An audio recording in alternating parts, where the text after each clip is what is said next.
أعوذ بالله من الشيطان الرجيم بسم الله الرحمن الرحيم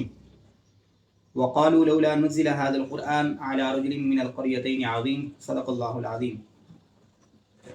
سورہ زخرف کی آیت نمبر 31 ہے۔ اس کے اندر اللہ تبارک و تعالی نے کفار کی طرف سے ایک وجہ بیان کی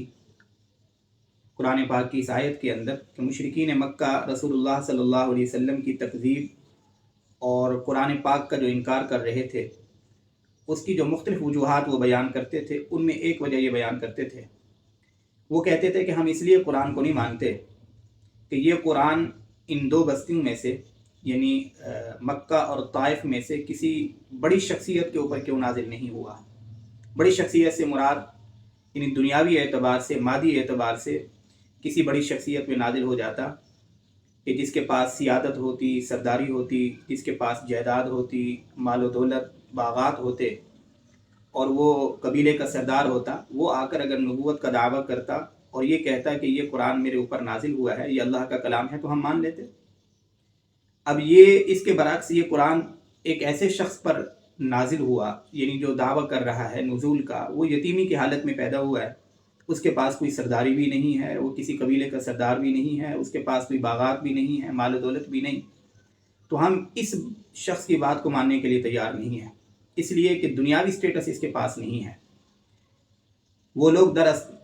در حقیقت دل کی آنکھوں سے محروم تھے، وگرنہ رسول اللہ صلی اللہ علیہ وسلم کو اللہ نے جو سیادت اور قیادت اور جو عظمتیں عطا فرمائی تھی، اس کا خلاصہ تو بعد خدائے بزرگ تو ہی قصہ مختصر، لیکن کیونکہ وہ مادی چشمہ لگا کر اور مادی اینک لگا کر رسول اللہ صلی اللہ علیہ وسلم کو مادی حوالے سے دیکھ رہے تھے کہ مادی حوالے سے اس کے پاس کوئی ترقی نہیں ہے اور کوئی سٹیٹس نہیں ہے، لہذا ہم دین کی بات اس شخص سے سننے کو تیار نہیں ہیں۔ یہ ایک وجہ بیان کی اللہ تبارک و تعالی نے۔ اس آیت کے اندر میرے اور آپ کے لیے کیا سبق ہو سکتا ہے؟ اس لیے کہ قرآن پاک کی جو آیت بھی ہے وہ میرے اور آپ کی رہنمائی کے لیے ہے، اس کے اندر میرے اور آپ کے لیے پیغام ہے۔ میرے اور آپ کے لیے پیغام یہ ہے کہ دین کی بات سننے کے لیے یہ معیار بنانا کہ دین کی بات ہم کسی ایسے عالم سے سنیں گے، کسی ایسی شخصیت سے سنیں گے جو دنیاوی سٹیٹس کا حامل ہو، جس کے پاس اسباب عیش و عشرت ہوں، جس کے پاس گاڑی ہو، جس کے پاس بنگلہ ہو، جو سوشل میڈیا کے اوپر زیادہ سنا جاتا ہو، جس کی فین فالوئنگ ہو، جس کے پاس ہٹو بچوں کی آوازیں بلند ہوتی ہوں، ہجوم ہو، شہرت ہو۔ اس چیز کو معیار بنانا کسی دین کی بات سننے کے لیے، کسی شخصیت کے لیے معیار یہ چیزیں رکھنا، یہ قرآن پاک کی اس آیت کے خلاف ہیں۔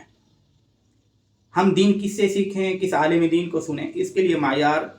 دین ہے، علم ہے، تقوی ہے، خشیت الہی ہے۔ جو شخص ان چیزوں سے متصف ہے کہ وہ تقوی اور خشیت الہی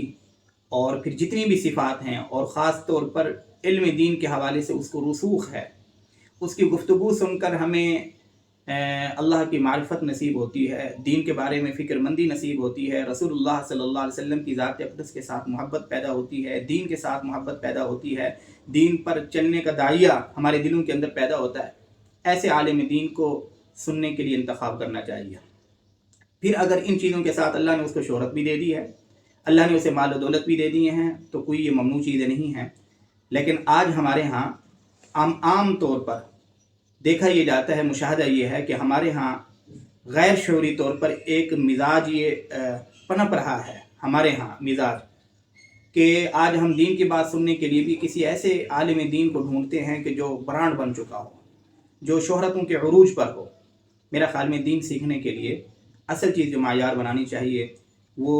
علم رسوخ ہونا چاہیے، تقوی ہونا چاہیے، خشیت الہی ہونی چاہیے، اس کی گفتگو کے اندر اللہ اور رسول اللہ صلی اللہ علیہ وسلم